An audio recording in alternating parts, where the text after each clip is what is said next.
Boa tarde a todos. Nós aproveitamos para também dar boa tarde às pessoas que nos acompanham nesse momento pelo Facebook da Escola Monsenhor Nosso Joia. Em outras dependências da escola, os alunos também estão acompanhando esse momento. Aos alunos do terceiro ano que estão aqui também, as nossas boas-vindas. A Escola Monsenhor Nosso Joia tem a alegria de receber nesta tarde um evento organizado pelo CEMADEM, pela Defesa Civil do Estado de São Paulo e do município, de São Luís do Paraitinga, a Prefeitura e a Escola Monsenhor Nosso Joia. Essa parceria resulta num trabalho que tem como objetivo fazer uma discussão sobre a redução de riscos e desastres em São Luís do Paraitinga, particularmente a partir de 2010, em que nós tivemos o evento da grande enchente, e nós vamos fazer aqui uma conversa a respeito disso. Eu quero dar as boas-vindas a todos os parceiros desse evento, e queria dar a palavra para a nossa prefeita, a Ana Lúcia Bilar Siqueirle, para que ela oficialmente faça a abertura dos nossos trabalhos nesta tarde.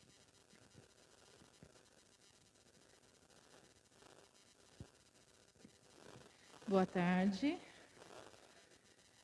Queria agradecer ao Daniel, professor Daniel, meu amigo, que estudamos juntos, né, Dani? E da satisfação da gente estar aqui e de falar de um tema tão importante para todos nós. Queria agradecer ao CEMADEM, essa grande parceria, em nome do Vitor, do Miguel, do Aloísio, do Eduardo, do Fernando e do Marcelo. Muito obrigado, em nome de todos os luizenses. E da nossa equipe, Prefeitura, né? Temos aqui a Nath, que trabalhou com a gente em 2010. Temos o Carlos, que é o nosso presidente da Defesa Civil, que continua. E a nossa Célia ali, que é a nossa secretária de obras, aonde pertence a Defesa Civil, que é a Secretaria de Obras. Acho que todos me conhecem, alguns professores não, mas eu sou Ana Lúcia. E, por coincidência, eu era prefeita da época da enchente, né? Então, a gente vai poder conversar aqui de muitas coisas, tirar dúvidas e o que vocês aprenderem também passar para as demais pessoas da família. Então, declaro aberta, agradecer a todos os professores e coordenadores dessa escola, que é um prazer enorme estar aqui com vocês hoje. Obrigada.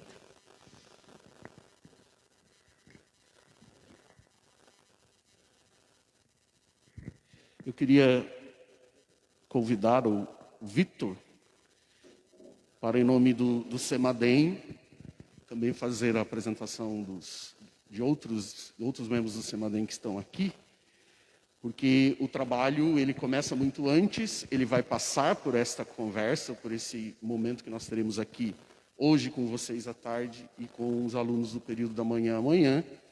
Então ele vai entregar esse material, vai falar a respeito desse trabalho e depois a gente vai explicar para todo mundo que está nos acompanhando qual vai ser a dinâmica aqui da nossa roda de conversa. Vitor, por favor.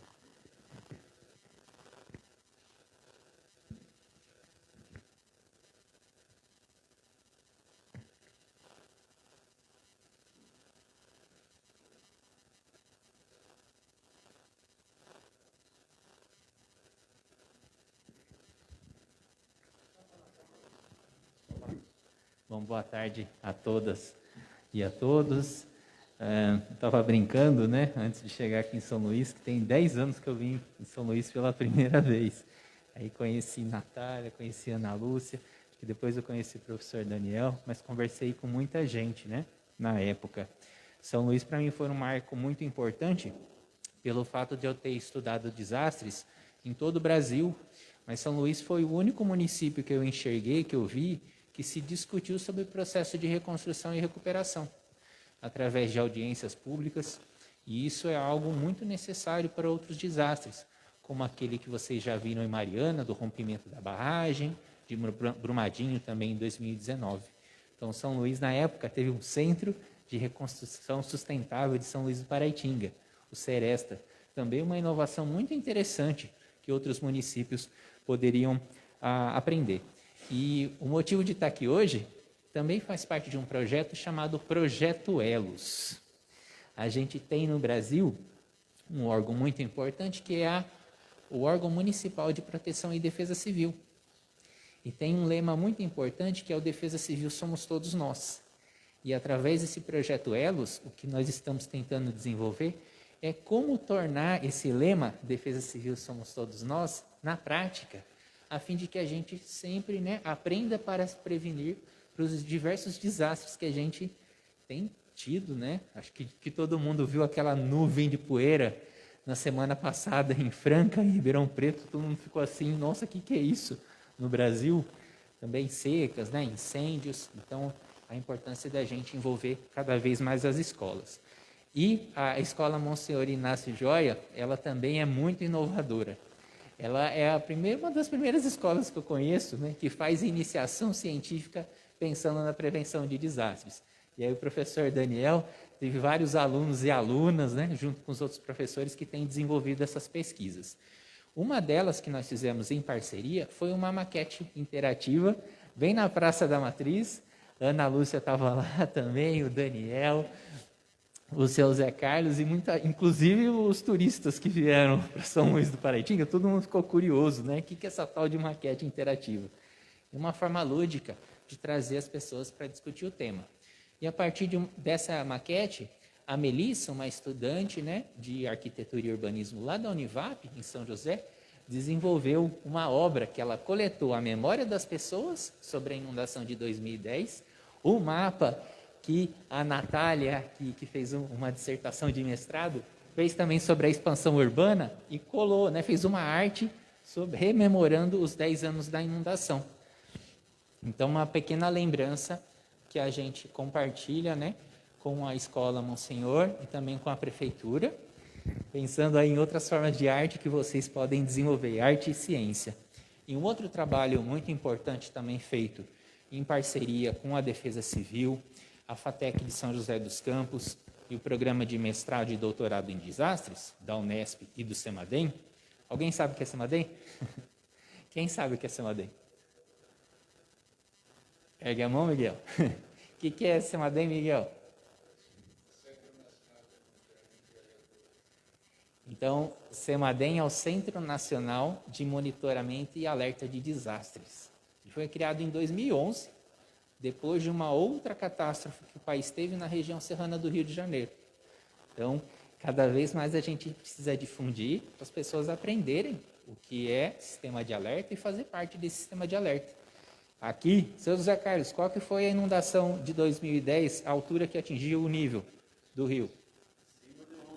Acima de 11 metros. Isso pegou na Igreja Matriz? Quase 2 metros. Antes de 2010, qual era o nível máximo que tinha atingido na escadaria? Dizem que chegou até o primeiro degrau. Eu não era no meu trabalho, não tinha visto. Então a gente sempre, né, precisa desenvolver essa forma de mapear esses riscos. E aí um trabalho muito interessante que foi feito em parceria com a Defesa Civil foi com o voo de um drone, aqui bem no centro histórico. E aí o Eduardo fez, né, essa parceria e produziu um mapa que a gente vai também entregar, um arquivo digital, porque aí a prefeitura também pode usar, a escola, a Natália com as pesquisas, para que isso possa ser usado no plano diretor. Então aqui é só uma representação, né? Por exemplo, explica, Eduardo, o seu trabalho. Bom, o mapeamento ele partiu de uma linha, né, que foi mapeada pela CPRM, que a CPRM é a companhia de recursos minerais, onde ela mapeou a área de risco de inundação do município. E aí, baseado nesse mapeamento e na área urbana do município de São Luís do Paraitinga, porque o risco sobe, né, o risco avança para cima aqui no norte, né? Aqui é o bairro do Orres, é isso? Nós mapeamos a partir de 50 metros adicionais com um drone em alta resolução. Para vocês terem uma ideia, vocês conhecem o pixel dos celulares de vocês aí, né? Cada pixel dessa imagem aqui, quando ela é vista no computador, ela consegue mapear 3,8 centímetros do terreno. Então, a gente consegue ver praticamente qualquer alvo sobre a superfície lá de São Luís. E baseado nessa precisão, a gente conseguiu mapear todas as curvas a cada metro, né? Aqui a gente destacou de 2 em 2 metros, e ali, enquanto eu estava com o computador ali, eu chamei o seu José para acompanhar comigo e confrontar, né, o que o resultado do produto gerou perto do que ele tinha vivido em termos do impacto que ele viu, né? E ele falou que o produto, de fato, atingiu as expectativas. e a cada metro da inundação, é possível perceber quais especificamente os imóveis que vão sofrer se nós tivermos de novo um impacto desse. Então, esse tipo de informação é importante para a gente elaborar um plano chamado plano de contingência, né, seu José Carlos? Que é importante que as novas gerações também aprendam, né, sobre como lidar com isso. E uma grande oportunidade para terminar, Daniel, é que caso as escolas tenham projetos, vídeos, documentários ou outras pesquisas, há uma campanha aberta chamada #Aprender para Prevenir, que esse ano, inclusive, está no TikTok. Então, a TikTok está apoiando a campanha e uma série de vídeos, né, está sendo produzido. Teve um lá que era até sobre deslizamento, com aquelas carinhas do morro, teve 76 mil visualizações. Aí eu falei, nossa, como isso? Então, o TikTok tem um poder muito grande, né, de mobilização. Então, caso alguém queira, né, tenha a iniciativa, também pode fazer parte da campanha. Obrigado, pessoal.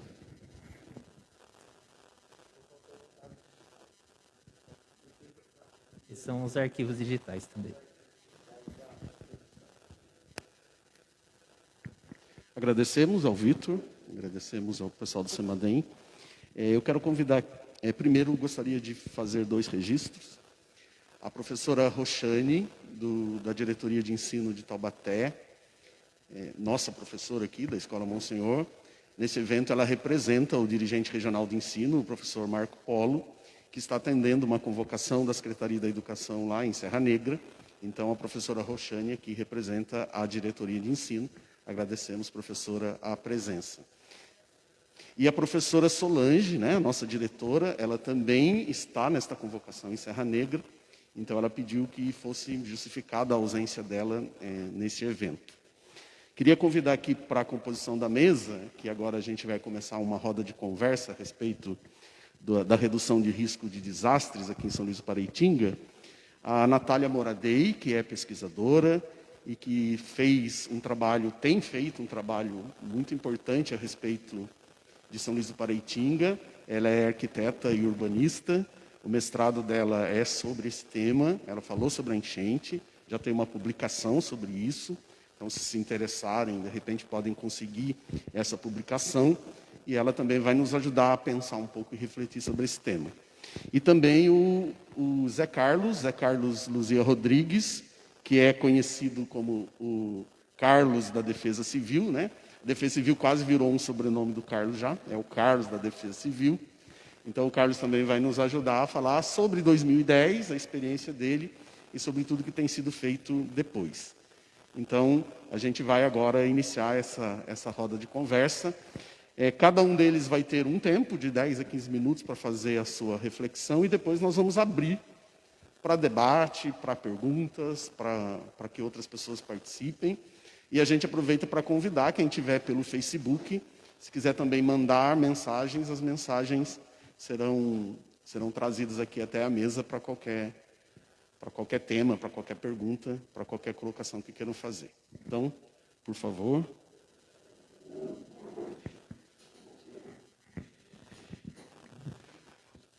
O objetivo desta mesa é fazer com que, mais do que contar experiências, a gente consiga também fazer uma reflexão sobre qual é o nosso papel. Em 2010, eu imagino que todo mundo que tenha algum relato dessa experiência sabe disso.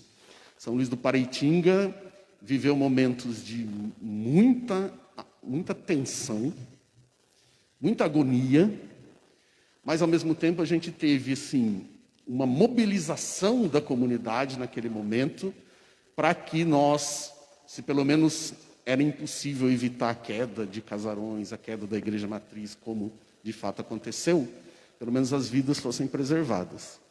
Mas o que talvez a gente não tenha muito consciência é que, para que a comunidade se mobilize, quanto mais ela conhece a própria cidade, quanto mais ela conhece os locais de rotas de saída, quanto mais ela consegue pensar em qual é a estratégia a ser usada, que lugares podem ir, que pessoas estão autorizadas a dar informações. Quanto mais a gente tem essa consciência, mais a gente consegue diminuir o impacto de desastres naturais. E é mais ou menos essa ideia que a gente vai colocar aqui. Eu só vou dizer a vocês quais são, assim, algumas perguntas norteadoras que nós fizemos para que os nossos participantes aqui nos ajudassem a pensar a respeito. A gente pensar onde São Luís está, neste momento, em relação à redução de riscos e desastres. De 2010 para cá, evoluímos até onde? Melhoramos no quê? No que nós estamos mais preparados hoje do que estávamos em 2010. O que ainda precisa ser feito? Porque, evidentemente, isso é constante. Então, quais são os próximos passos? Qual é o maior desafio? Qual é a maior dificuldade? Quais são os limites que a gente tem que superar para que a cidade se prepare melhor para reduzir os riscos e desastres? Como cada um de nós pode ajudar? Qual é o papel de cada um? Para que a gente também, em situações de risco, consiga minimizar os impactos. E, por fim, todos esses órgãos que estão aqui, como eles podem ajudar São Luís do Paraitinga a melhorar nesse aspecto. Essas são questões gerais. Cada um vai fazer o seu relato, vão tocar nesses temas e depois fica aberto para que a gente tire dúvidas e faça possíveis colocações. Então, eu convido a prefeita, a Ana Lúcia Bilar Sickerli, para usar o tempo dela e nos falar um pouco a respeito das experiências de 2010 e quanto nós já avançamos na redução de riscos de desastre. Por favor, Ana. Eu tinha 1 ano de mandato, certinho, né? Então, eu era secretária de Educação por 8 anos do município e me elegi prefeita naquele ano e deu 1 ano certinho. Foi desafiador para todos nós que trabalhávamos na prefeitura, né? Nós não tínhamos nenhuma parceria anterior com o CEMADEM ou com o próprio qualquer órgão. Tínhamos já com a Defesa Civil do Estado e com o IPT. Por coincidência, muitos não sabem, mas quando eu fui à missa no dia 31, antes da enchente, eu fui entregar ao padre um laudo da torre da nossa igreja que tinha uma rachadura. E era um laudo feito pelo IPT. E eu lembro muito bem que nessa missa falava-se muito de meio ambiente. O padre falou muito de meio ambiente. E a gente saiu daquela missa, era carnaval, porque São Luís sempre comemorou a virada do ano com marchinhas, e chovia, chovia, e eu fui para casa. Só que antes desse período, a gente já começou a ter um ano muito chuvoso, em 2009. E a gente teve problema na rua, onde é a Rua da Música. Lembra, Nath? Em dezembro, comecinho de dezembro, o IPT já estava aqui fazendo o levantamento, e a gente começou a querer estudar as áreas de risco de São Luís. Foi naquele momento que a gente começou a perceber que as áreas de risco eram bastante, que a gente precisava ter um plano bem antes da enchente, uns meses, né? E um olhar preocupante, a equipe sempre teve esse olhar preocupante com esse tema. Aí chegou 2010, a virada, 3h da manhã, toca meu celular, uma enchente no distrito de Capixaba. Aí meu marido foi com o Carlos até lá, e depois ninguém acordou e começou a água chegando, e o grande desafio, e graças a Deus, a nossa preocupação era não perder vidas. Chamamos os meninos do rafting, que hoje a gente chama eles de anjos do remo, né? Que foi quem nos ajudou naquele momento. A tristeza de ver casas caindo, ver casarões caindo, isso foi, assim, para quem é luizense que nasceu, foram momentos difíceis, que faço tratamento, terapia até hoje, devido a isso, porque eu sou uma pessoa Às vezes as pessoas acham que prefeito não tem sentimento, não tem uma vida, mas é uma pessoa normal, como outra qualquer. Então, o desafio daquilo me trouxe sequelas que eu cuido até hoje. E então as lágrimas vai correndo, é normal, tá, gente? Aí a gente fez uma amizade enorme, né? Eu considero todo mundo que trabalhou com a gente como irmãos e ganhamos muitos amigos também durante o período de reconstrução. E é importante a gente falar um pouco da política nesse período, porque era ano eleitoral. 2010 foi o ano que tinha eleição para governo do estado e para presidente. E a gente percebeu muitas ajudas e a gente era muito pura. Eu falo isso porque a gente não via essa maldade de querer usar a gente naquele momento, de querer prometer coisas e não cumprir. Depois a gente vai analisando tudo o que aconteceu. Mas por isso que nasceu o Centro Seresta, porque a gente precisava naquele momento unir o governo do estado e o governo federal, e a gente conseguiu. Pelos órgãos de tombamento, com Defat e FAM, que era um grande desafio. A gente se discutia qual igreja eles queriam. Não, tem que ouvir a comunidade, a igreja é da comunidade. Qual é a igreja, como que a gente quer, como caiu. Teve algumas alterações, mas poucas, né, Nath? A gente foi comprar o terreno para a construção das casas populares, do Casinha Branca, foi através de uma ação também grande para a família, para o promotor da época, porque se vocês pensarem, a gente não tinha fórum, a gente estava sem escola, a gente estava sem o prédio da prefeitura. O que a gente fez? Usei um prédio que é do meu marido, que emprestou para a gente correu, pegou todos os computadores das escolas rurais que não tinham pego água e começamos a trabalhar ali. E nessa época o promotor também trabalhou um pouco com a gente ali, nos orientando, né, Nath? Fazendo as...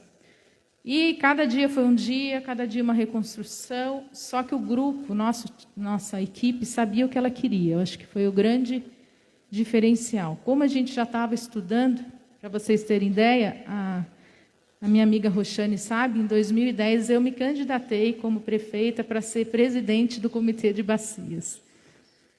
Porque eu queria educação ambiental e eu queria que as pessoas soubessem como nasce o nosso rio e o que a gente poderia fazer por ele. Então, quando deu a enchente, toda a equipe do comitê veio nos ajudar, que nos ajudou bastante. Então, eu já tinha uma preocupação escolar, né, didática com essa, e depois deu junto com o que aconteceu. Agora, eu posso ir falando de tudo aqui? O que precisa ser feito? A gente conseguiu várias coisas, que é o mapeamento, as áreas de risco. Só que a área de risco, gente, é o cuidar do dia a dia. Uma área de risco que era considerada 2, menos, ela vira 4 a qualquer momento, se chover muito, ou se a pessoa fizer uma obra errada naquele local. Então, é a hora que a gente tem que fazer a fiscalização, que muitos, às vezes, não entendem. Mas é preciso, e a gente trabalha muito nesse sentido. Então, hoje, a gente tem muitas áreas congeladas ainda. Nós fizemos as casas da Várzea dos Passarinhos. As casas que caíram não foram mais reconstruídas, né? Importante também falar que o plano diretor da cidade foi aprovado em dezembro de 2009, onde eu assinei ele no dia 3 ou 4 de janeiro, na praça, onde também deu todo o norte, onde poderia ser feitas as casas populares, onde começou tudo ali. E hoje a gente está começando a fazer a revisão do plano também. Então, muitos querem que retomem as áreas que caíram, as casas que retomem para as pessoas construírem. Eu sou totalmente contra. Eu acho que o luizense tem que saber que isso pode acontecer a qualquer momento. Então, eu tenho essa preocupação, porque eu não quero estar aqui para ver pessoas morrerem. Eu não tenho rezo isso todos os dias. Eu acho que o nosso trabalho é muito sério para não deixar acontecer isso. Mas muitas pessoas querem voltar para o terreno. Então, o que aconteceu? As pessoas que tinham uma casa só, elas ganharam, né? Ganharam não, porque o terreno, o próprio Estado que deu, e ela paga o CDHU. Só que ela pode plantar naquela área, ela pode fazer a horta, ela pode fazer um estacionamento, mas não moradia. Porque o rio é muito próximo e pode acontecer de novo. Senão, o que vai acontecer? Todo o trabalho, todo o esforço, tanto do governo do Estado e federal, em tantos recursos que colocaram aqui na nossa cidade, pode acontecer de novo, aí a gente vai querer mais recursos, né? Então, a gente tem hoje áreas congeladas no alto do Cruzeiro, áreas congeladas na Várzea dos Passarinhos, área congelada no bairro dos Pimentas e áreas congeladas no bairro do Vitório, que já são áreas rurais. Já não é só o período urbano, que nem chegou água, mas a gente começou a perceber construções feitas em morros que poderiam ter deslizamento. Então, foi quando a gente começou a fazer todo o trabalho de onde era a área de risco. E o que melhorou? Melhorou bastante, gente, pelo que a gente viveu sem ter tantos conhecimentos. Hoje, a gente tem uma equipe mais forte, mais unida, a Defesa Civil. Hoje, além da gente receber as ligações, eu não sei se muitos recebem da própria Defesa Civil do Estado, às vezes não bate. Às vezes a gente recebe aquela mensagem, vai chover tanto, tanto, e não choveu. Eu já recebi ligações do secretário do Estado me ligar, prefeita, está chovendo? Não, está um sol lindo. Então, assim, ainda tem essa...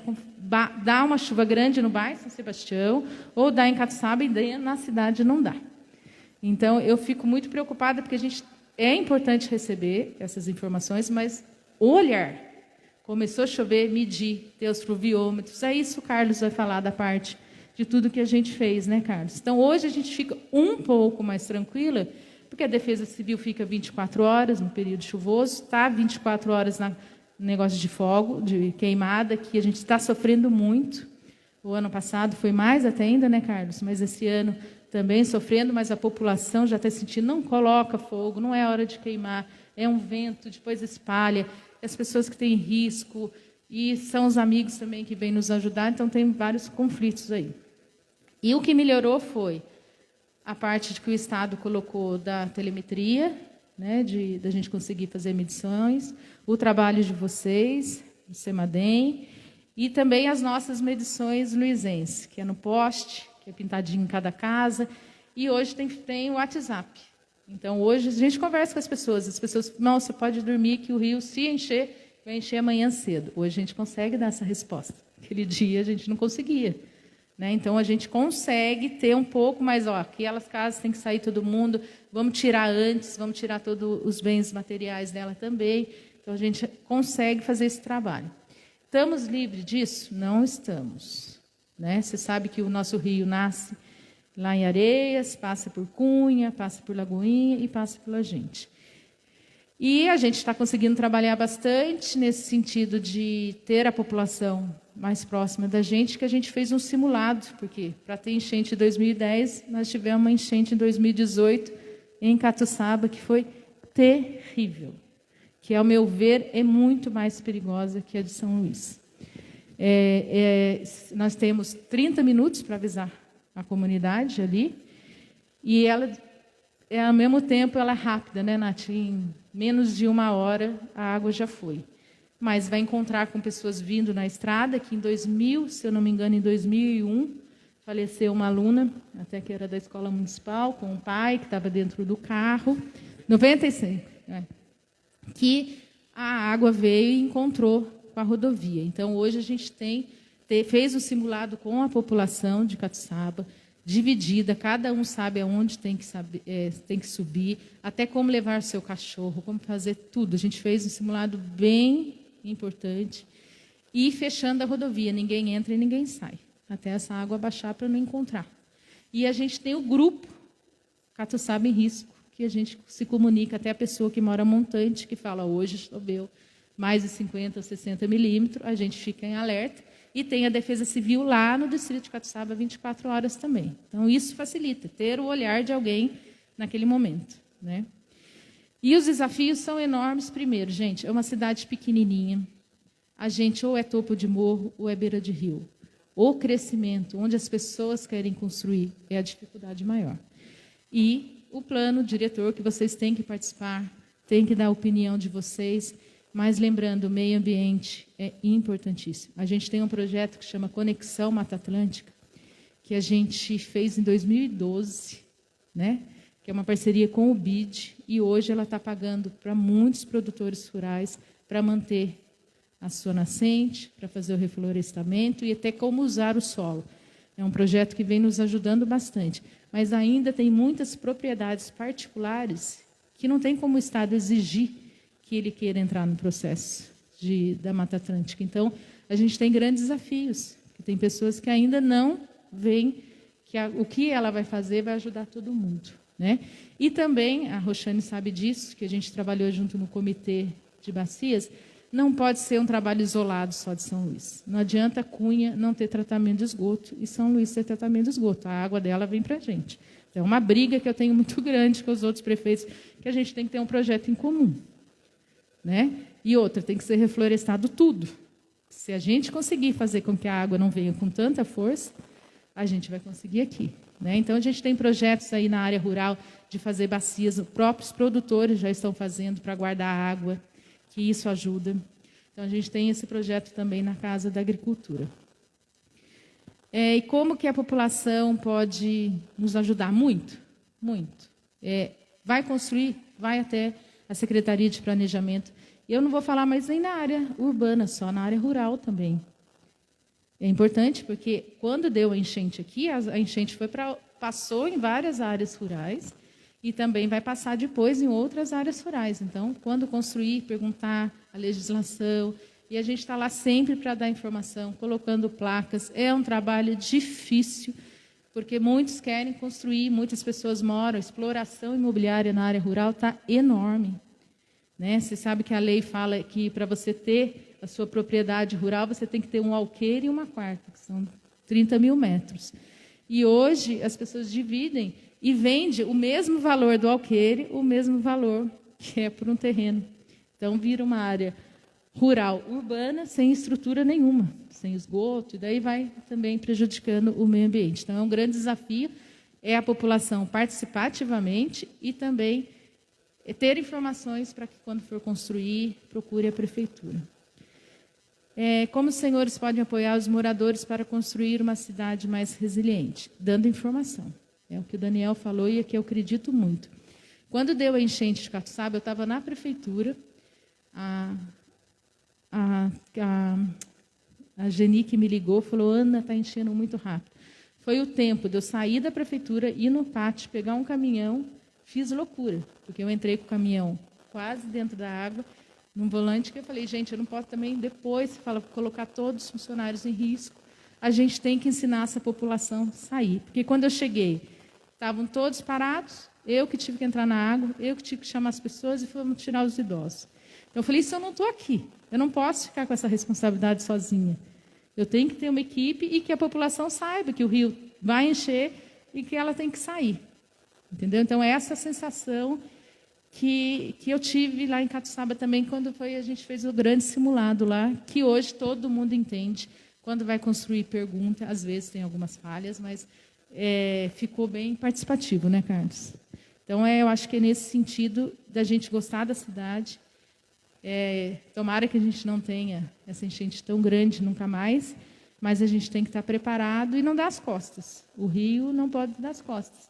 Nós fomos criados que o rio era os quintais das casas, não tinha nem aquela rua que passa atrás da prefeitura. E o que se fazia, Daniel? Se varria a cidade, não existia um gari e jogava-se tudo dentro do rio. A gente viu isso, a gente vivenciou isso. Depois que a gente começou um trabalho que era do rio, que a gente começou a falar sobre a história do Mercadão, a gente fez passeata, foi para a rua, aí começou a educação ambiental. Então, a educação ambiental é muito importante para a nossa cidade. Tá bom? Acho que tá bom, né? Obrigada. Muito obrigado, Ana. Percebam que a gente tem um princípio que é o do educar.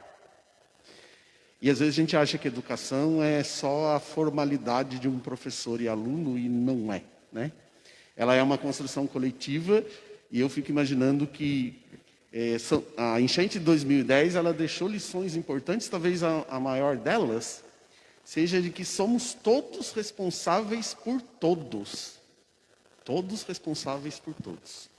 Então, quando a Ana fala, dá lá o sinal, a pessoa precisa saber para onde ela corre, precisa saber para onde ela vai, a gente precisa fazer essas discussões, para que a gente saiba, na área onde nós estamos, se houver um impacto, para onde temos que seguir, qual é o caminho. Se a gente ficar parado esperando, chega até a gente. Então, a informação, junto com a formação, elas conseguem transformar hábitos, ter consciência e ajuda a salvar vidas, que é muito importante. Eu convido agora a Natália, para que ela fale um pouco das experiências que ela teve em 2010 e também trate dessas questões de quanto nós estamos andando e quanto estamos evoluindo. Natália, por favor.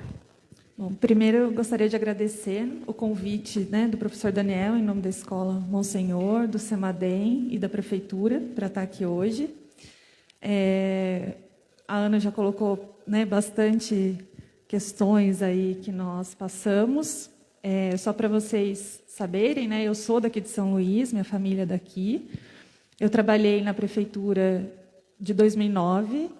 Eu entrei em setembro de 2009, então até a enchente foram 3 meses só, fazia 3 meses que eu estava na Prefeitura. E fiquei até 2014. Eu sou arquiteta, né, e hoje eu também dou aula na Faculdade de Arquitetura e Urbanismo da Unip, em São José. E a Unip, hoje, ela está fazendo um trabalho de assessoria técnica, né, para a Prefeitura na revisão do plano diretor. Então, eu estou de volta, né, aqui trabalhando novamente com a cidade de São Luís. Nesse intervalo, né, que eu trabalhei na Prefeitura e até voltar aqui com o plano diretor, como o professor colocou, eu fiz mestrado e o tema foi a enchente, né, de 2010. Então, eu venho estudando, né, todo esse tempo a cidade. Eu acho que São Luís hoje, né, seguindo um pouquinho esse roteiro, que senão a gente acaba às vezes se perdendo, porque é muita coisa que a gente viveu, né, durante todo esse período. Como a Ana colocou, foi muito intenso, né? Era uma equipe que eu, né, assim, estava há pouco tempo, estava tomando pé ainda da situação, mas tinha a felicidade de já conhecer São Luís, a cidade. Então, assim, eu conhecia os bairros, conhecia as pessoas, né? Isso ajudou naquele momento de crise. Mas, assim, São Luís acho que está muito à frente, né, de outros municípios também, como o Vitor colocou, justamente por essa possibilidade, né, de aprender com os erros, de não ficar paralisado. Então, em nenhum momento a gente ficou paralisado mesmo diante da situação da enchente. Acho que se isso aconteceu foi só enquanto estava cheio e que a gente não podia fazer nada porque a gente estava ilhado. Eu, particularmente, estava na área ilhada, né, da cidade, estava ali perto da Igreja do Rosário. Então, naquele momento, não tinha muita coisa a se fazer. Mas assim que a água baixou, a gente trabalhou arduamente, né? A gente não parou em nenhum momento.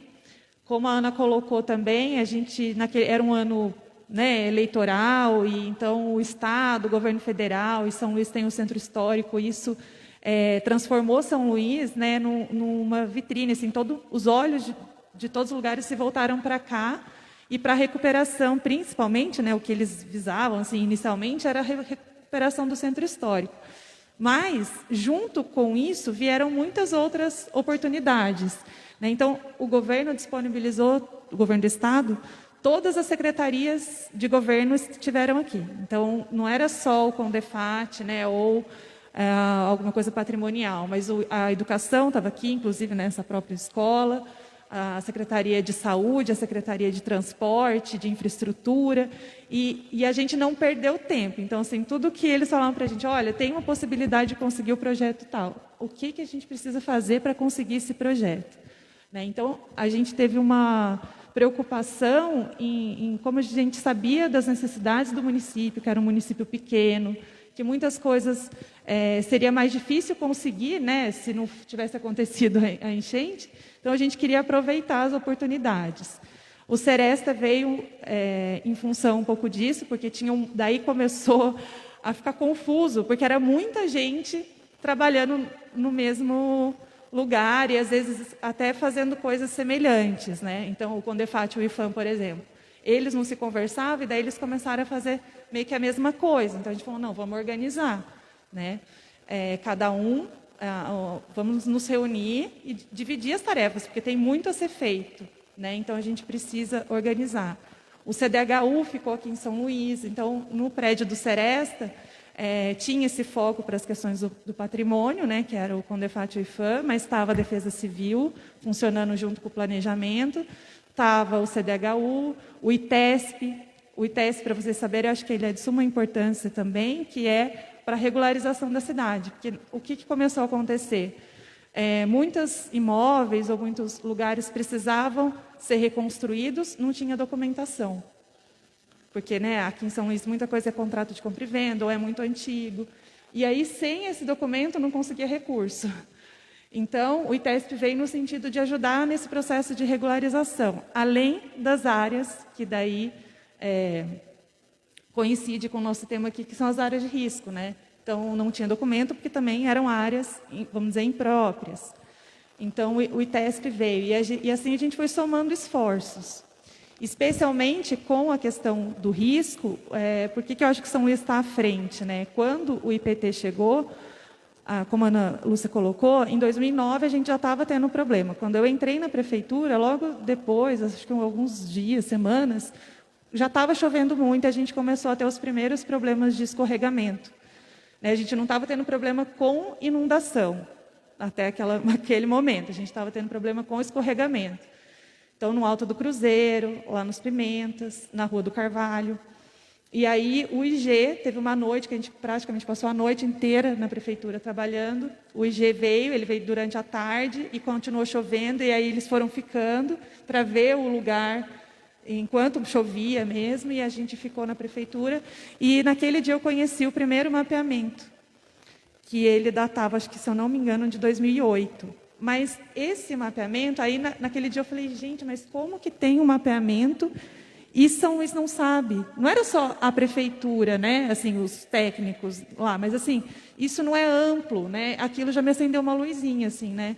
Isso precisa chegar para mais pessoas, né? A gente precisa usar esse mapa e trabalhar em cima dele. E aí acabou que não deu tempo, né? Foi tudo muito rápido, a gente começou a ter esse olhar de preocupação com essas áreas específicas, veio a enchente, e aí, com todo o apoio do governo IPT, que ficou mais presente, ao invés do IG, eles vieram também, né, mas a equipe do IPT acabou ficando aqui bastante tempo. E o que a gente pensou naquele momento, né? Porque, assim, existe um processo, os técnicos vêm, conhecem a área, fazem toda a sua análise, eles voltam, né, para São Paulo, depois eles fazem um relatório e entregam para o município o mapa, o relatório. Só que a gente não tinha esse tempo. O que a gente falou, né, para eles? A gente precisa conhecer e a gente não pode esperar, né, mais alguma coisa trágica acontecer. E a gente tinha oferta de recursos também já, né?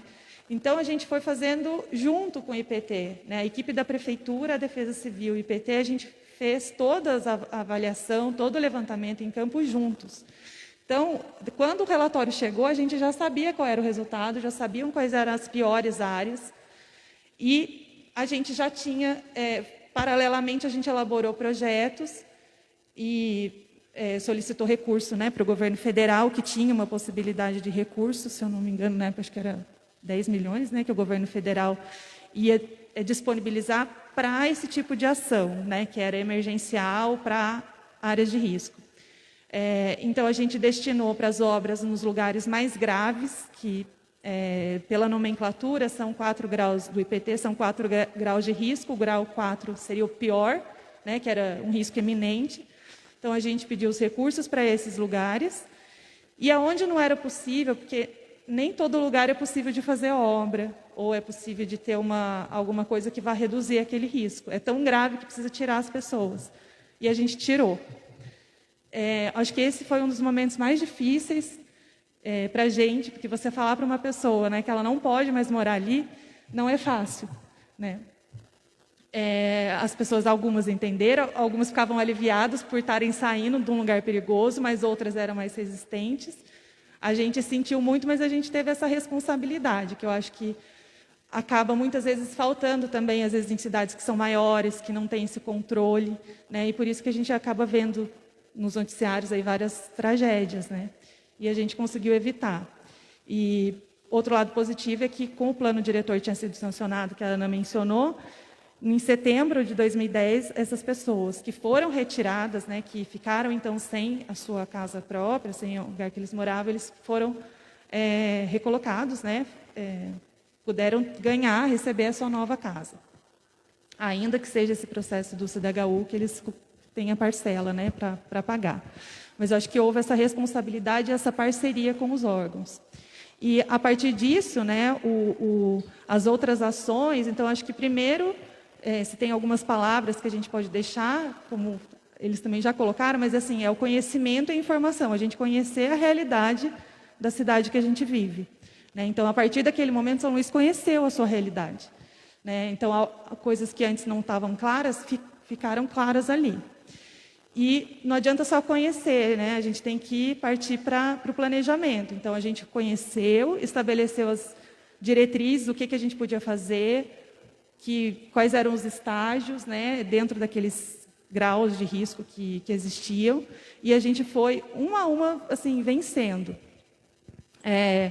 A gente conseguiu reduzir. Houve um outro mapeamento do IPT em 2012, porque o de 2010 ele ficou super defasado diante de tantas coisas que foram executadas.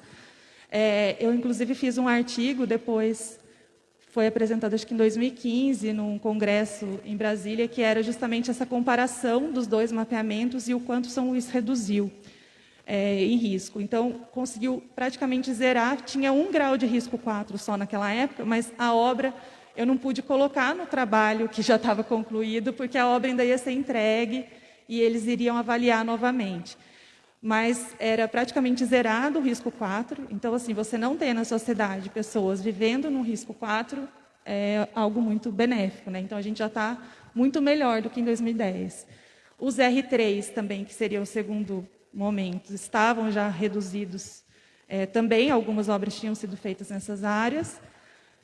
Uma outra palavra que eu queria deixar, né, é o planejamento, a ação, né, que é fazer, o monitoramento constante. Então, acho que é importante o município, né, ter tido essa responsabilidade e entender que a defesa civil era essencial, capacitar a defesa civil, eles terem, como fala? Equipamentos, né, e outros mecanismos, né, de se comunicar e de estar preparados para lidar. Lógico que o que ainda tem, né, o que eu enxergo, assim, que ainda tem muito a ser feito, é essa continuidade. Isso não pode parar nunca, isso tem que ser um hábito e algo que está para sempre, né, porque a gente não vai ter uma cidade, de verdade, eu acho que a gente nunca vai ter uma cidade sem risco nenhum, né? A gente está inserido dentro do meio ambiente. São Luís, especialmente, está do lado, né, do rio. Então, assim, tem que aprender a conviver com ele e cuidar dele cada vez mais. Acho que os maiores desafios são com relação ao que a Ana colocou também e ao que, né, atualmente eu estou envolvida aqui, que é a revisão do plano. Então, o planejamento. E isso não é único de São Luís, né, mas é de todas as cidades. Como que essa expansão ela pode crescer sem ferir, né, o meio ambiente, garantindo qualidade de vida para as pessoas. Acho que aqui em São Luís tem um problema muito grande, porque a gente tem uma escassez mesmo de áreas que sejam mais seguras, e aonde pode ter, às vezes, tem o problema da especulação imobiliária, o problema econômico. A questão da área rural, ela é muito séria, muito séria. A gente está tendo parcelamento irregular, né, agora com o levantamento que a gente está fazendo lá no plano diretor. É uma das maiores discussões, né? Esse parcelamento já vem acontecendo, não é agora, né? Em 2010, nos conselhos de planejamento, nas reuniões, a gente já discutia sobre isso, mas se intensificou. Eu acho que uma outra coisa agora, né, da época da pandemia, é que mais pessoas, né, de outras cidades, ou de cidades maiores, né, então, assim, inclusive das capitais, elas tenderam a migrar para regiões como São Luís, né? Não só, isso não está acontecendo só em São Luís, mas, de um modo geral, para as áreas rurais, porque elas podem trabalhar de qualquer lugar, né? Então, a pandemia abriu uma coisa que talvez fosse acontecer, mas de uma forma, vamos dizer assim, mais devagar, esse processo foi acelerado. Então, a gente tem observado isso aqui, em vários lugares. A gente tem uma preocupação com as pessoas que moram na zona rural, porque às vezes acabam vendendo para essas pessoas que vêm com maior poder aquisitivo, e daí, onde essas pessoas depois vão morar? Vão parcelar outro lugar, né? Então, assim, tem coisas que são positivas, não é que tudo isso seja só negativo, né? Tem coisas positivas, eles podem trazer alguns empreendimentos, gerar renda, gerar emprego, mas a gente tem que estar pensando como que essas pessoas vão viver, e os parcelamentos que a gente tem visto acontecer, eles acabam impactando muito. Às vezes você está na beira de alguns córregos, que, lógico, não tem a mesma, vamos dizer, o mesmo grau de risco de estar do lado do Paraitinga, mas é um risco. Áreas íngremes, né, ou com uma declividade alta, então esse risco que eu mencionei para vocês de R1, R2, R3 da área urbana, hoje está muito claro para nós, mas na área rural pode ser que exista e a gente não tem esse conhecimento, né? Então, que é algo que a gente tem que conhecer. Então, acho que esse é o maior desafio.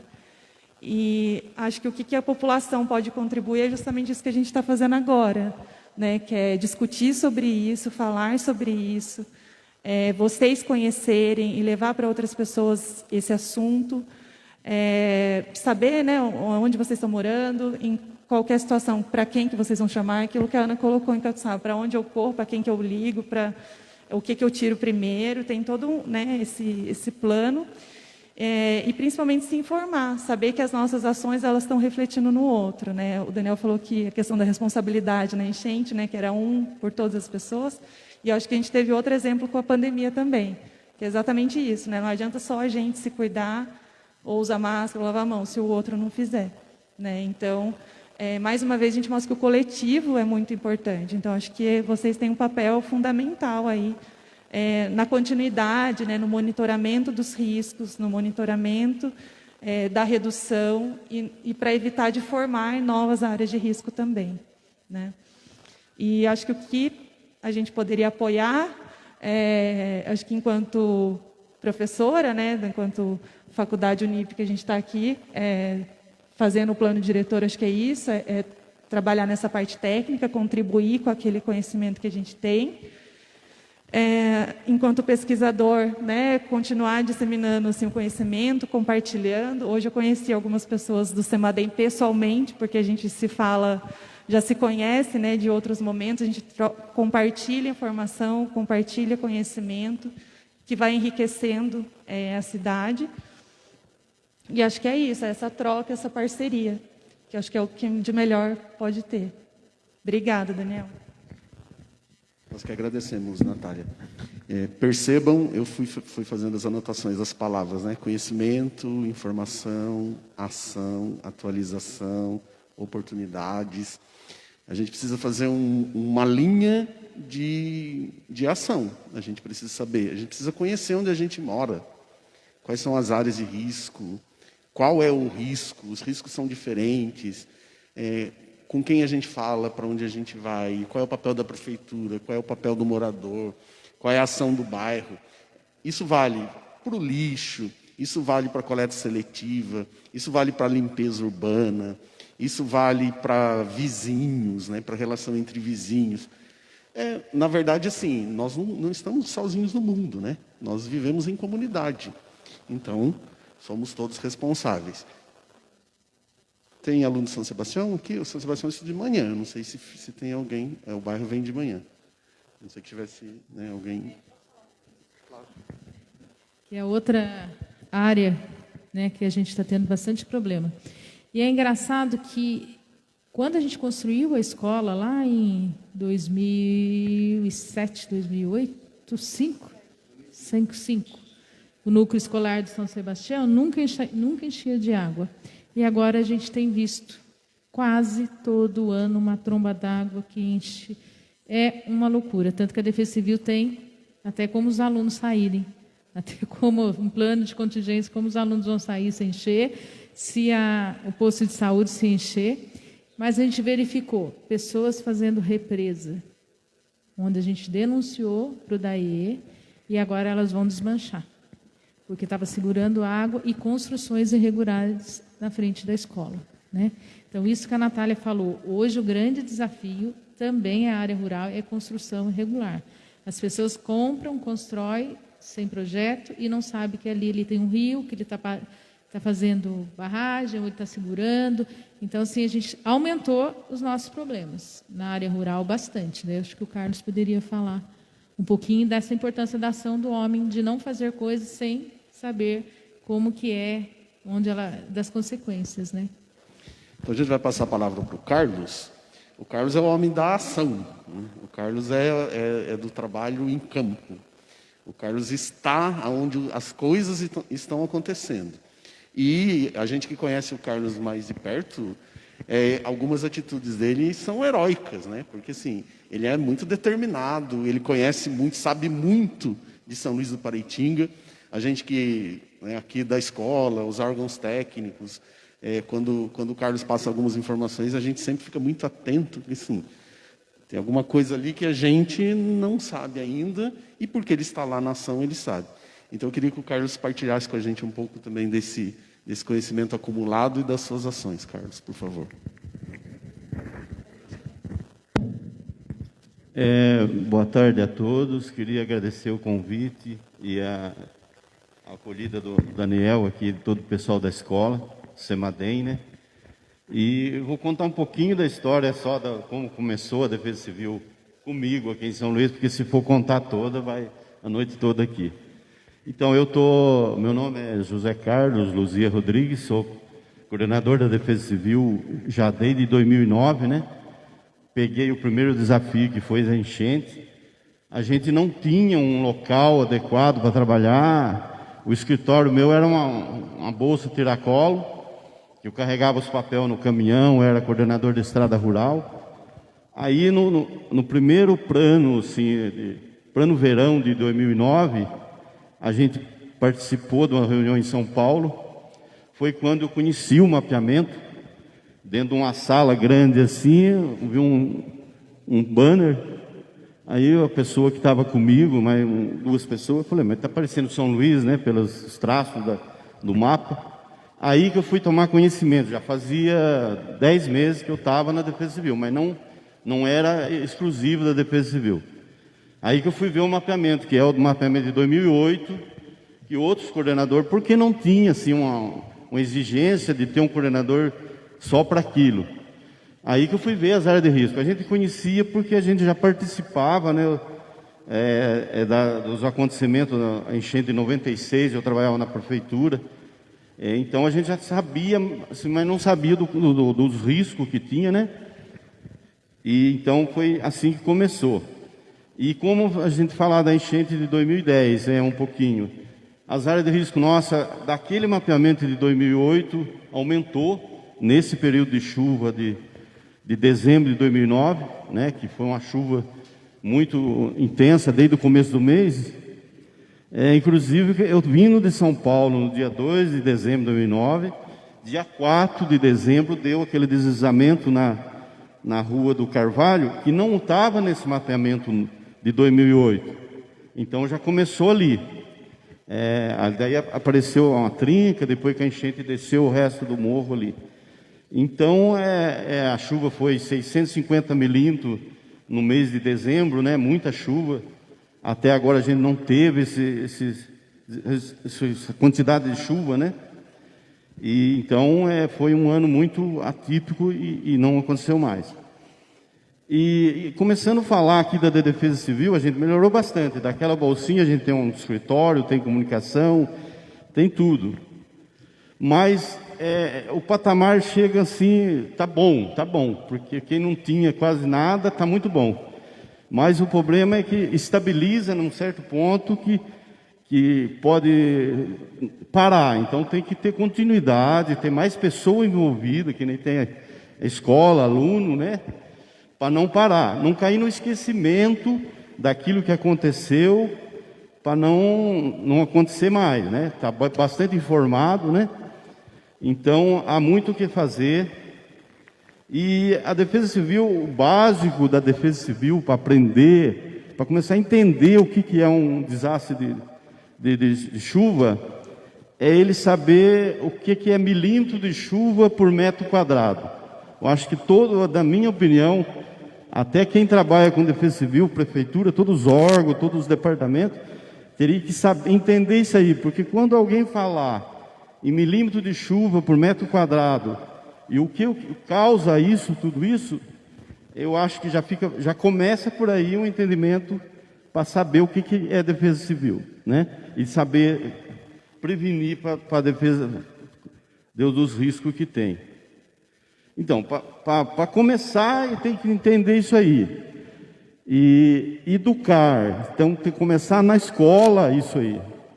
Eu participei de um seminário em Brasília em 2014, o Brasil inteiro, né? O maior pedido lá para ter seria ensinar a educação nas escolas, começar com a criançada, né? Para ele entender e saber o que pode estar sendo feito. Aí envolve tudo, meio ambiente, né? Como está fazendo. Então, educar para mim na escola seria o marco do início de melhoria, né? Para o futuro, né? Eu acho que seria esse um dos casos para São Luís. E São Luís disso aí evoluiu com a rede telemétrica, a gente tem, né? Montante desde 2011, e faz a conservação, dá os dados para a gente pode estar vendo os resultados online, né? Quanto está chovendo no município de Cunha, até na divisa com o Rio de Janeiro. Então, a gente faz as nossas previsões para ver quanto pode estar chegando aqui. Esse evoluiu muito e ajuda muita gente a tomar as decisões de quando está para retirar as pessoas, ou pelo menos as pessoas, né? Porque os bens é difícil, porque a gente tem experiência de umas pequenas cheias, para você tirar 3 famílias, vai 2, 3 horas. Então, imagine tirar 350, que daí é na margem do rio. Então, a gente trabalha nisso aí. E para resultado melhor, teria que fazer um simulado, né? Na cidade, que a gente planeja fazer. Já não foi feito por causa da pandemia, né? Esses 2 anos, a gente praticamente ficou parado nesse tipo de trabalho, né? Então, vamos torcer para acabar tudo isso logo, para a gente dar continuidade nisso aí. E como a população pode contribuir para a redução de risco? É isso, está sempre informado, né? Não construir nas áreas que é proibida, beira de rio, procurar ser informado se pode estar sendo construído. Tem regras, né? Distanciamento do corte de talude, aterro. Então tem que estar sempre informado e procurar saber o que pode ser feito. A Defesa Civil está à disposição, o pessoal de obra, né? A gente, às vezes, tem um tempinho, a gente dá uma volta na cidade e tem um moço que trabalha comigo e fala assim, se a gente pudesse todo dia, né? Pegar o carro, rodar a cidade, zona rural e apontar, né? Qual os riscos que está tendo, qual o comportamento das pessoas em relação à construção, né? E se pudesse ter uma contingente, né? Para fazer isso todo dia. Então a gente não tem. Mas a gente faz, quando a gente sai, a gente aponta, vê isso aí, conversa com o pessoal. Mas seria muito importante se a gente chegasse nesse ponto, né? E a população entender que fez construção em área de risco, o risco ele está levando para a família dele para o futuro. Então seria o caso na escola, né? A gente fez um projeto em 2014 sobre queimada, então, nessa escola, 2014, 2015, e a gente levou umas cartilhas, tinha um carimbo do telefone da gente. A gente viu o resultado nas escolas, que depois a mãe, o pai usava aquilo ali e ligava para a gente, né? Sobre queimada, sobre alguma denúncia que ele podia estar fazendo. Então, surge o resultado. Então, eu acho que o trabalho seria muito importante nas escolas. A gente planejou ano passado, aí veio a pandemia, não deu certo, então, mas não vamos desistir, vamos tentar fazer isso ainda aí. Então, a população tem que procurar saber, conhecer o que significa os riscos aonde a gente mora. Cada local tem um risco. Deslizamento, enchente, enxurrada, né? Que a enxurrada é aquela enchente rápida que quem mora no Bozó ali, São Benedito, São Sebastião. Catuçaba também é praticamente uma enxurrada, porque enche muito rápido. E Catuçaba eu fui trabalhar 2 anos lá, porque eu não tinha o 2º grau, agora eu completei. Mas criei lá uma rede de monitoramento, temos régua, rádio amador, a montante da vila, que se chover lá, o pessoal liga para a gente a gente corre lá e vê e já retira o pessoal. Em 2018 funcionou. Que eu trabalhava lá, acabei de chegar aqui, já passaram o vídeo, ligaram que a enchente no bairro do Chapéu e Pinga, a chuva de mais de 100 milímetros, cada milímetro significa 1 litro de água por metro quadrado. 100 milímetros, vamos supor, o tamanho dessa mesa aqui, a metade, 1 metro, seria 100 litros de água por metro quadrado. Então o volume é muito grande, a bacia do Chapéu, a montanha de Caçaba é muito grande. Então a gente já previu que 100 milímetros daria uma enchente.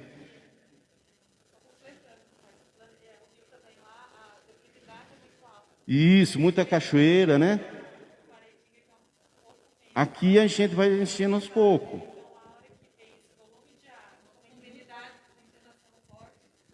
Ele é muito rápido. A gente, até depois, uma enchente mais amena, a gente monitorou ela. A gente tem, da divisa de Cunha até Catuçaba, 40 minutos ela chega no distrito. E do distrito para Foz, aqui, que é do bairro da Barra, aqui, 4 horas. Então, é muito rápido, é muita cachoeira, então a descida é muito rápida. E como eu estava falando, na chuva de 96, foi uma enchente que deu no município, nos bairros do afluente do Chapéu, e a enchente, e o rio forma um dique. Aí ele represa o Paraitinga, então encheu a cidade e o Paraitinga estava abaixo. Eu lembro dessa cena. A gente tem filmagem, sobre isso aí, ele para o rio Paraitinga e eleva o nível, e pega a cidade. Então esse monitoramento do Rio do Chapéu é muito importante também no caso da enchente. Até nós estávamos lá no dia em 2018 e preocupado aqui. Saiu até um fake news aí, como diz a turma, que ia pegar a cidade. Um policial falou, o policial não conhecia a história da nossa cidade, e ele via falar que tinha uma enchente que enchia, assim, ele soltou na rede social aí que ia encher São Luís também.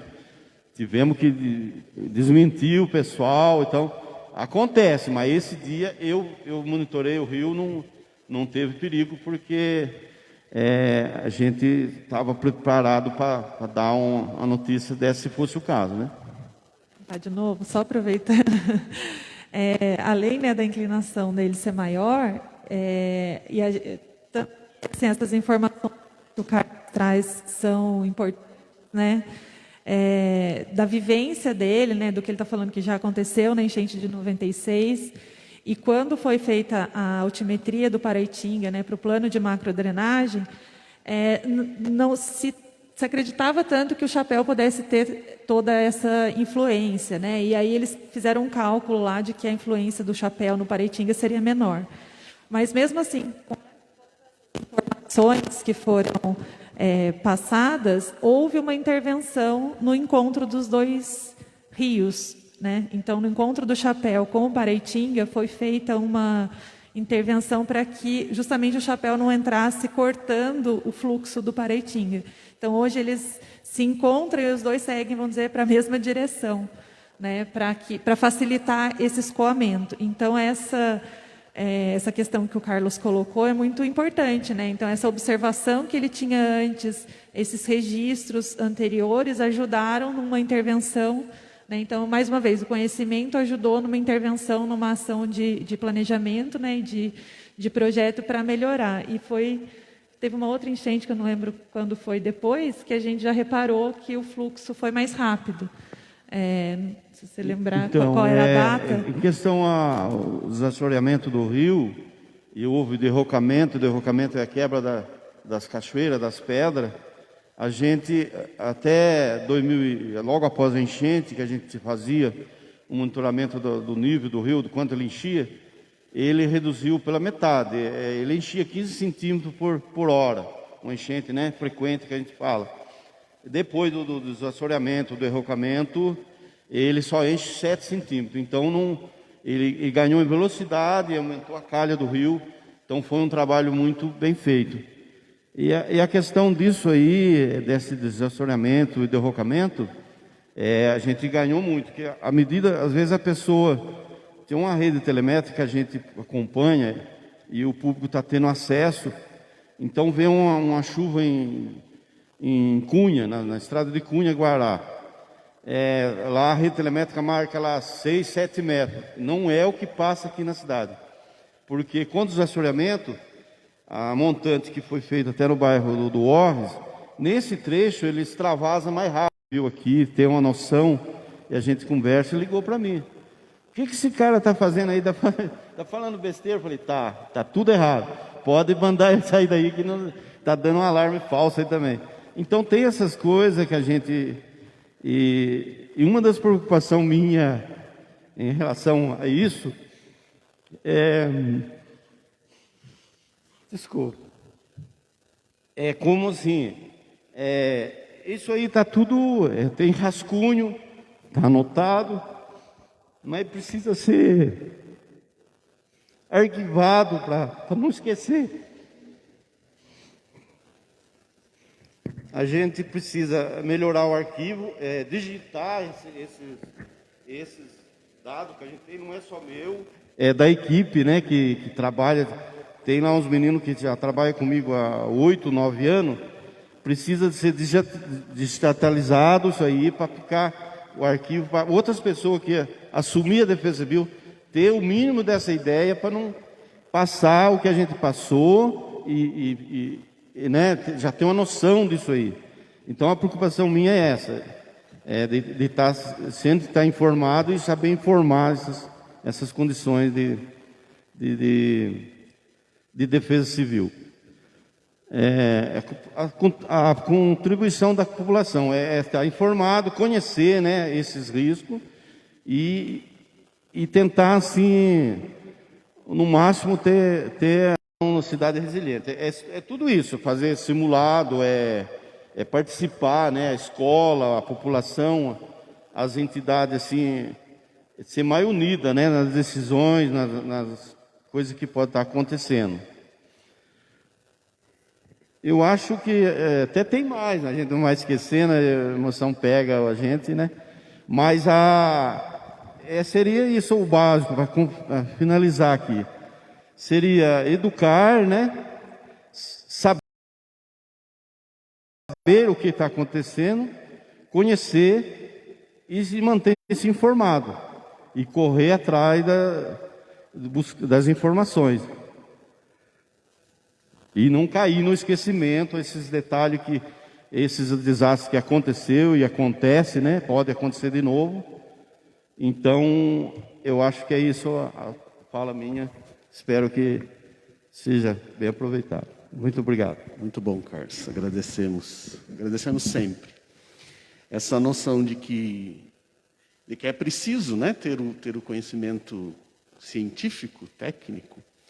A gente nem sempre a gente tem a exata noção da importância daqueles que estão na ação direta, daqueles que acumulam conhecimento prático, daqueles que vivem essas emoções, esses momentos, de como o conhecimento dessas pessoas é fundamental para o conhecimento coletivo. A sociedade, ela não é feita dos diplomados. A sociedade, a comunidade, ela é feita de sabedoria, que é mais do que o conhecimento, é saber lidar com o conhecimento. Então, essa preocupação que se tem, né? Que você falou assim, as pessoas dizem, mas quem é você? Você não tem diploma, você... Eu me lembro de uma história que você contou de uma vez, que você disse assim, olha, numa rua aqui, a água não vai passar daqui, a gente mediu lá, vai chegar em tanto tempo, vai subir tanto, vai parar aqui. A mulher falou assim, mas você é Deus? Falou, não sou Deus, mas a gente tem conhecimento. Então, assim, a confiança que nós aqui da escola e do CEMADEM temos em você, é porque a gente sabe que você tem conhecimento e sabedoria. E isso faz de você, para nós, se a gente pudesse, daria um título de doutor honoris causa para você. Porque você sabe muito mais do que muita gente que tem todos os diplomas por aí. Então, eu quero agradecer a palavra sua, Daniel, e até espero mais anos contribuir, né? A idade, o cansaço vai batendo, mas espero que... Mais uns 50, tá bom. E é assim, às vezes não agrada a todo mundo. Eu baseio o meu trabalho, assim, o tempo que eu de escola, de ginásio, os professores, os alunos mais novos não lembram, mas tinha que ter uma média de 50% para você passar de ano, ser aprovado nas coisas. Eu, para mim, trabalho em cima de uma média de 50%. 50% do meu trabalho já servir, né, para 50% da população, eu acho que já deveria ser aprovado, né? Não podia ser reprovado, porque agradar todo mundo é muito difícil. Mas a gente faz o que pode, o que está ao alcance, e a Defesa Civil é prevenir, né? Antecipar alguma coisa para não acontecer o pior. Fique tranquilo, para nós você é doutor, pode ficar tranquilo. Pessoal, nós temos aqui o nosso limite do tempo, é o momento que a gente abriria para colocações, para perguntas. Eu queria saber de vocês, se alguém em especial, principalmente os alunos, se vocês têm alguma pergunta que vocês queriam dirigir a alguém, tem um microfone sem fio lá, se alguém quiser fazer, vai chegar até vocês. É importante o microfone pelo seguinte, quem está assistindo, se você falar sem microfone, ela não vai saber o que você está perguntando. Então, primeiro para os alunos, alguém gostaria de fazer algum comentário, alguma colocação, fazer alguma pergunta? Vocês não são tão tímidos assim, a gente sabe. A gente conhece bem como é que funciona isso, mas ninguém gostaria? Tem alguém das pessoas que estão aqui convidadas, gostaria de fazer alguma observação, alguma pergunta, direcionar a alguém? Alô? Boa tarde a todos. Tá? Primeiro, eu quero, em nome da diretoria de ensino, do nosso dirigente, parabenizar o trabalho da unidade escolar, na pessoa do professor Daniel, mas estender isso a todos os estudantes, todos os alunos. Realmente, esse papel, né, de você gerar cidadão é um papel, o maior papel que a escola pode cumprir. Quero agradecer aí a Ana, né, como a prefeita, o pessoal da universidade, Carlos, que já é há muito tempo nosso parceiro, CEMADEM, INPE e outros órgãos, a Unesp, né, pelo apoio que dá à nossa unidade escolar. Ana, agora eu vou sair um pouquinho, vou falar um pouquinho do comitê, nós estamos renovando a sala de situação também, viu, Carlos? A sala de situação está com um projeto, está finalizando ali, isso vai fortalecer para nós o monitoramento. E nós também estamos em finalização de aprovação do Plano de Educação Ambiental. Eu acho que é uma oportunidade de todos que estão cooperando dentro desse processo, inclusive de fazer esse resgate. Quem sabe a gente não consegue, né, com verba do comitê. Ana, o pessoal tem um carinho muito grande por você dentro do comitê. A gente não consegue digitalizar, fazer esse resgate que o Carlos falou, tanto do conhecimento popular, que eu acho que ele é tão importante quanto o conhecimento científico, eu acho que é até mais importante, porque é através do conhecimento popular que a gente trabalha o conhecimento científico. Agora eu vou para a pergunta, tá? A pergunta é de uma professora. Para quem não sabe, eu sou professora da casa. Hoje eu estou, né, dentro da diretoria de ensino, mas eu sou professora com muito orgulho do Monsenhor Inácio Joia. Falo que eu não saio do Monsenhor Inácio Joia para nenhum lugar. E como professora, esse material que acabou de ser apresentado, desses mapas, eles vão ser disponibilizados de forma digital para a prefeitura, mas tem como a gente colocar isso também em algum site para que os nossos professores de geografia, professores de sociologia, professores de história, de química, né, professor de arte, possa utilizar dentro de sala de aula? Porque agora com essas novas metodologias, eu acho que esse material ele pode fortalecer muito, inclusive, a inserção desse conhecimento. Porque a gente fala muito no nosso plano de educação ambiental do comitê que a educação formal ela tem dois papéis. Uma é a educação formal interna e a outra é a capacitação de toda essa turminha de fortalecer a educação informal, né, de levar isso para a comunidade. Então, teria como disponibilizar, eu acho que seria assim, né, eu acho que seria de suma importância ter isso de forma digital para os nossos alunos ter acesso, principalmente porque agora nós temos os itinerários formativos. Um desses itinerários formativos que foi escolhido pela escola é de sustentabilidade, então eu acho que vai ser muito rico para que a gente possa utilizar desse material em sala de aula. Passo a palavra, muito obrigada. Quer responder, Vitor? Claro, a gente tem ali no pendrive, que são as imagens do drone, que é o trabalho do Eduardo, que dá para ser aproveitado, está no formato até, né, Eduardo, para aproveitar outros trabalhos, fazer cruzamentos. O maior desafio da aproveitação, do aproveitamento, melhor dizendo, dos produtos, é porque demandaria adequações, né? Então, a nossa preocupação é para que vocês não precisem, eu vou ter que ter um sistema de geoprocessamento para usar o produto? Não. A gente criou, o mesmo mapa estático que vocês viram ali, está disponível num formato que qualquer celular de vocês vai abrir, né? Mas talvez, Vitor, fosse o caso de planejar alguns layouts especiais, né, para eles aqui. Um trabalho que talvez a Camila amanhã vai falar um pouquinho, que tem alguns mapas sendo produzidos, já trazendo informações para as escolas, e tem um grupo de professores discutindo isso já também.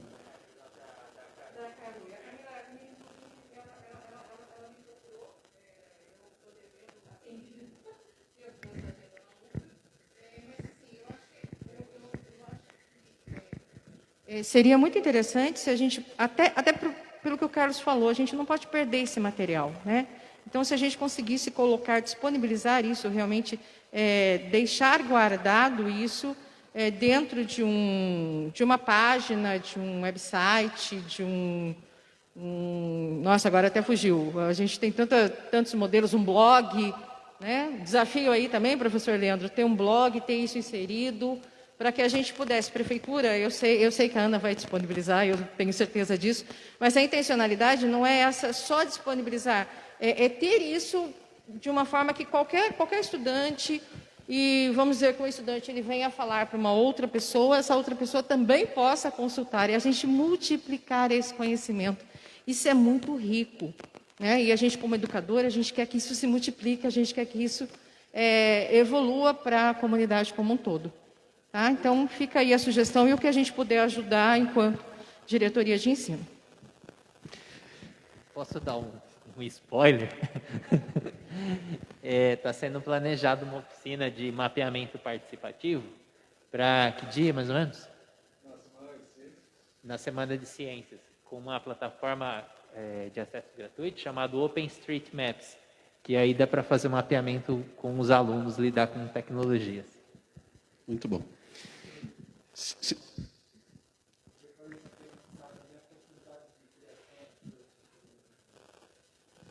Talvez dentro da sugestão que a professora colocou, acho que o mais indicado seria produzir um link, né, de um mapa interativo na web mesmo, né? Para que aí sim, acho que isso demandaria um pouco mais de trabalho mesmo, técnico por trás, mas acho que seria o mais indicado para o compartilhamento, né?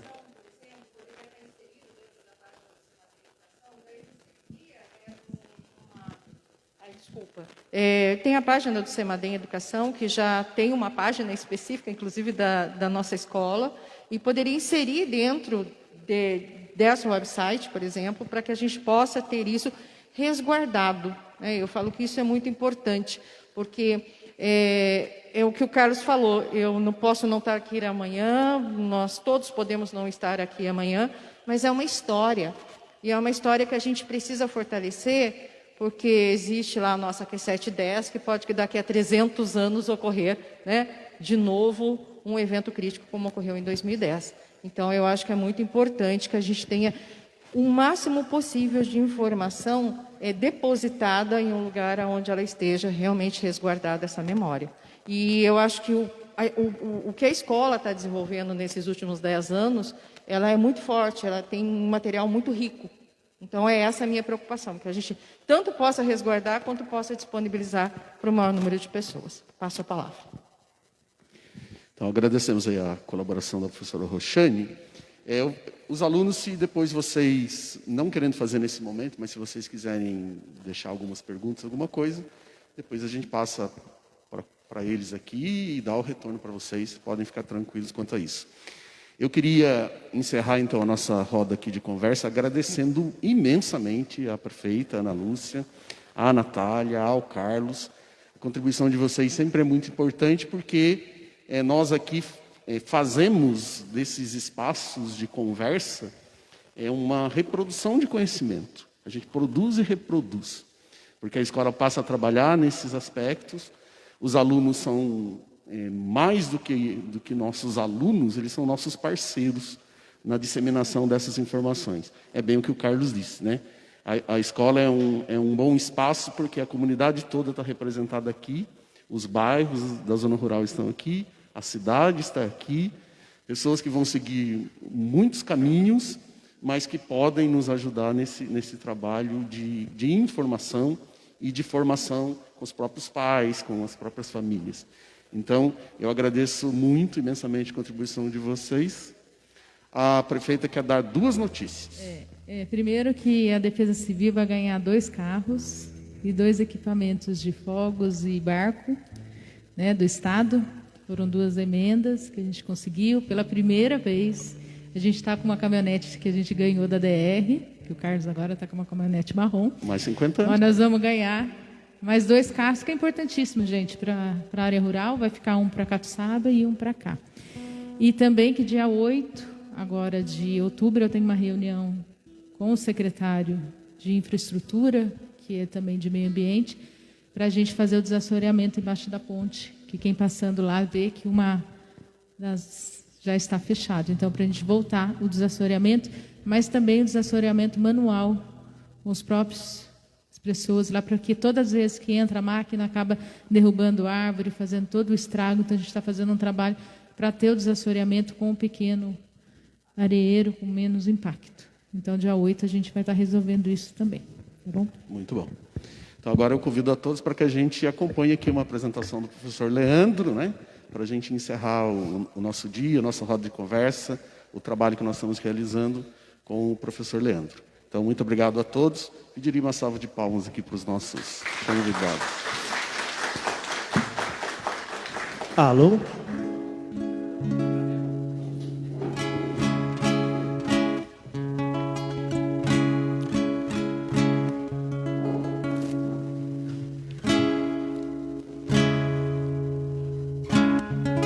Maravilha! Boa noite a todas, a todos e a todes. É um prazer estar aqui, vocês que estão presentes e você que está nos assistindo aí na live da página do Facebook da Escola Monsenhor Ignácio Joia. Sou Leandro Barbosa, sou professor aqui do Monsenhor Ignácio Joia, professor de Arte, História e Produção Cultural e também sou artista da cidade de São Luís do Paraitinga, integrante da banda Estrambelhados e da dupla Lampião e Lamparina. Inicio aqui a minha apresentação dizendo: viva a escola pública de qualidade para todos e para todas. Bem, gente, maravilha! São Luís do Paraitinga tem uma cultura maravilhosa, muito forte, e a gente como convive e vive desde pequeno com a congada, Moçambique, folia, moda de viola, carnaval, festa do divino, a gente cresce com um orgulho muito grande da nossa cidade e da nossa cultura. E o pessoal diz que a gente é um pouquinho bairrista. Na verdade, a gente é bastante bairrista, né, gente? A gente adora falar de São Luís, adora defender a nossa cultura, e quando a gente sai fora de São Luís para faculdade ou para trabalho, às vezes a gente fala, cada 10 palavras, 9 tem São Luís do Paraitinga no meio. E a gente fala tanto de São Luís, é tão bairrista, que em muitos lugares a gente perde o nosso nome próprio e passa a ser chamado de São Luís. Ô São Luís, chega aí, ô São Luís, olha que legal. Então o bairrismo, gente, tem ponto positivo e ponto negativo. O ponto negativo é que às vezes a gente se fecha uma redoma e esquece de aprender com as culturas que vêm de fora, e que é muito importante a gente ter essa troca de experiências. Mas o ponto positivo é que a gente defende com unhas e dentes a nossa cultura. O Vale do Paraíba todo foi o mesmo processo histórico e cultural, mas São Luís conseguiu preservar a nossa cultura justamente por esse bairrismo. Eu quero agradecer aqui ao Terceiro D que me ajudou a montar esse repertório. E pra gente, temos 2 músicas aqui que são de fora e 3 de São Luís. A maioria tem que ser de São Luís, né, gente? Então, vamos lá. Um reggae pra vocês, vai! Você que tem medo de chuva, Você que não é de papel, muito menos feito de açúcar ou algo parecido com mel. Experimente tomar banho de chuva e conhecer a energia do céu, a energia desta água sagrada que te abençoa da cabeça aos pés. Eu digo chuva, eu peço que caia devagar, só molhe este povo de alegria, para nunca mais chorar, para nunca mais. Você que tem medo de chuva, você que não é de papel, muito menos feito de açúcar ou algo parecido com mel. Experimente tomar banho de chuva e conhecer a energia do céu, a energia desta água sagrada que te abençoa da cabeça aos pés. Quero ouvir, eu digo chuva, eu peço que caia devagar, só molhe este povo de alegria, para nunca mais chorar, para nunca mais chorar, para nunca mais. Maravilha! Obrigado pelos aplausos e pelos carinhos, minha gente. Gente, eu quero ouvir vocês que estão nas outras salas aqui da escola. Escola sem alegria, sem movimento, sem pulsar, não tem graça. E a alegria da escola é vocês jovens que dão, hein? Então eu quero ouvir na próxima música depois o barulho da sala do primeiro C, do primeiro D, do segundo C, do segundo D e do terceiro C e do terceiro D, hein? Quero ver barulho, gente. Vamos lá. Obrigado, obrigado, obrigado. Bom demais. Então vamos começar o nosso Carnaval de São Luís do Paraitinga, minha gente. Vai! Quem quiser pode filmar, marca a gente, hein? Leandro Estrambelhado é o nosso Instagram. Marca nós, vai!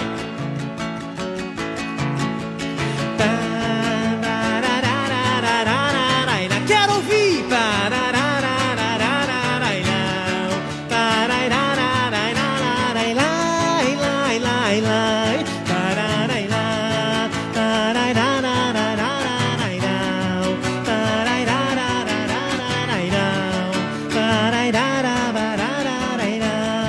Quem sabe canta!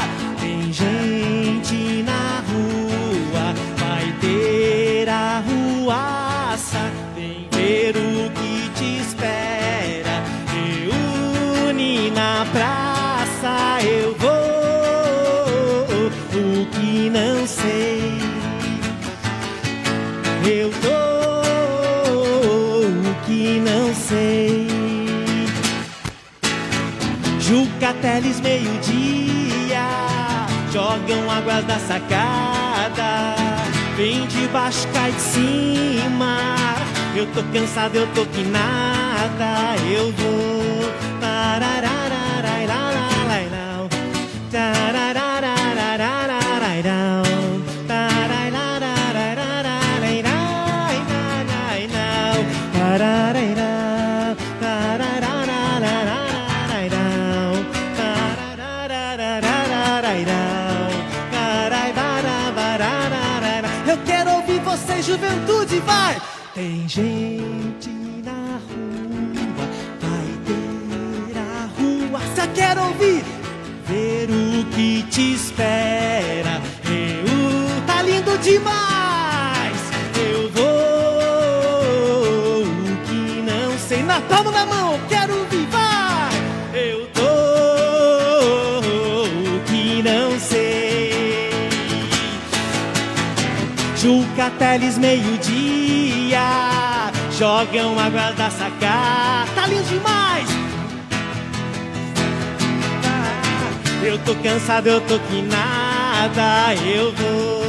Larai, larai, larai, larai, larai, larai, larai, larai, larai, larai, larai, larai, larai, larai.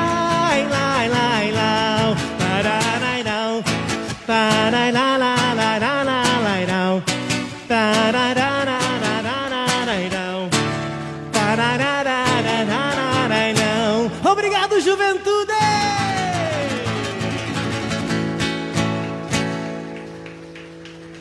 Nossa próxima música de hoje, já quase... Pode ser mais uma? Vocês querem mais uma? Eu quero ouvir. Vocês querem mais uma? Bom demais. Inúmeros pedidos. Obrigado, gente. Tá bom demais. Inúmeros pedidos. Pedidos da juventude.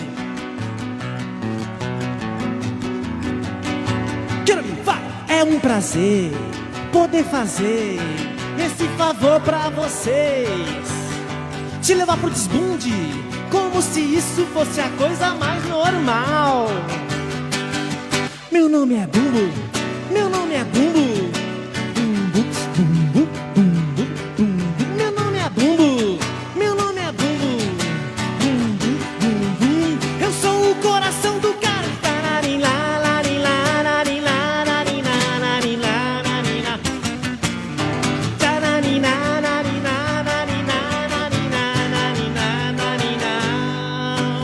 Quando um coração bater, que nem o bumbo, cê pode saber que chegou o carnaval. Esse batuque é pra chamar você. Quando um coração bater, que nem o bumbo, cê pode saber que chegou o carnaval. Esse batuque é pra chamar você. Pra quê? Pra avisar que tá na hora de sair pra... Só depois da vacina, hein?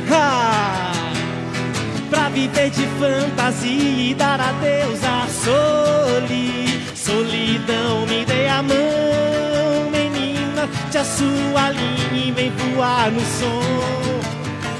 Ai, menina, só te a sua linha e vem voar no som. O som que essa banda não se cansa de tocar, mas que chama a marcação a mais. Bem no seu peito, o instrumento que faltar para o carnaval nunca parar. Vai!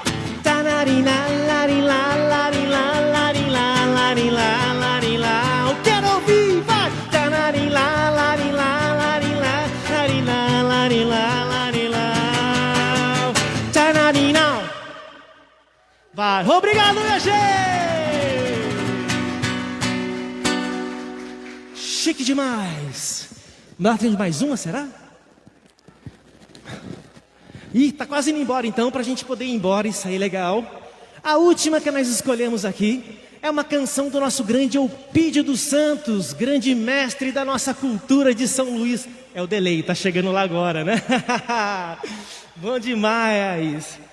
E lembrando, gente, que várias cidades sofreram várias catástrofes, e São Luís do Paraitinga, por ter uma cultura forte, por a gente valorizar a nossa identidade, a nossa cultura, a nossa cidade, a gente conseguiu se superar e renascer como um fênix. Então a cultura da nossa cidade foi um dos pontos principais para que a gente conseguisse se manter vivo depois dessa catástrofe. Por isso a importância da gente valorizar a nossa identidade, a nossa cultura, a nossa tradição e valorizar a juventude em movimento. Vamos lá então, Eupídio dos Santos, A Dor da Saudade. Vai!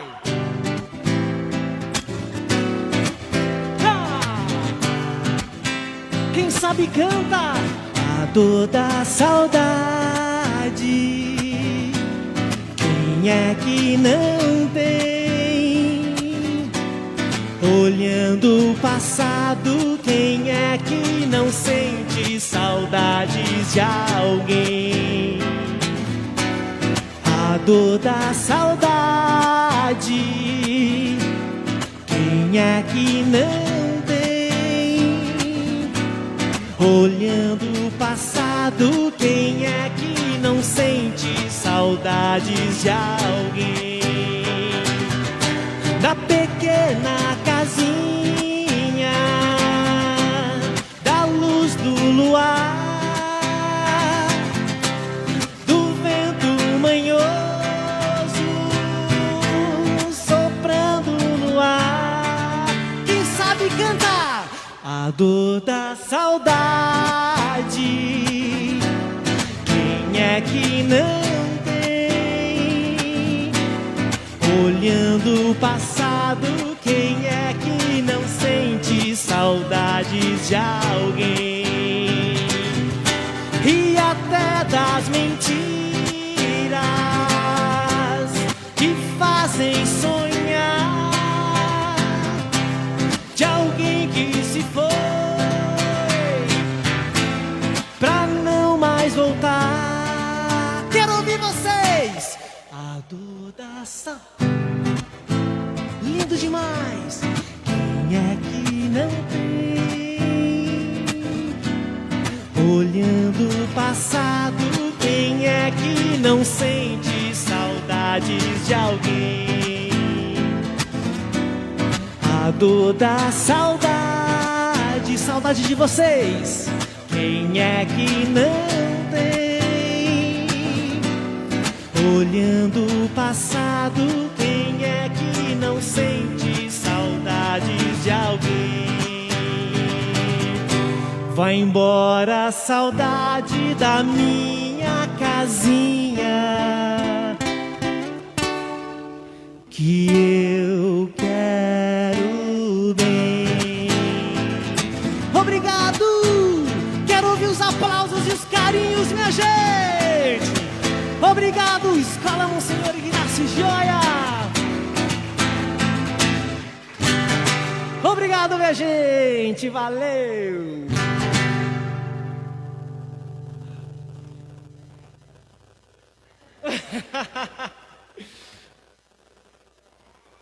Chegou!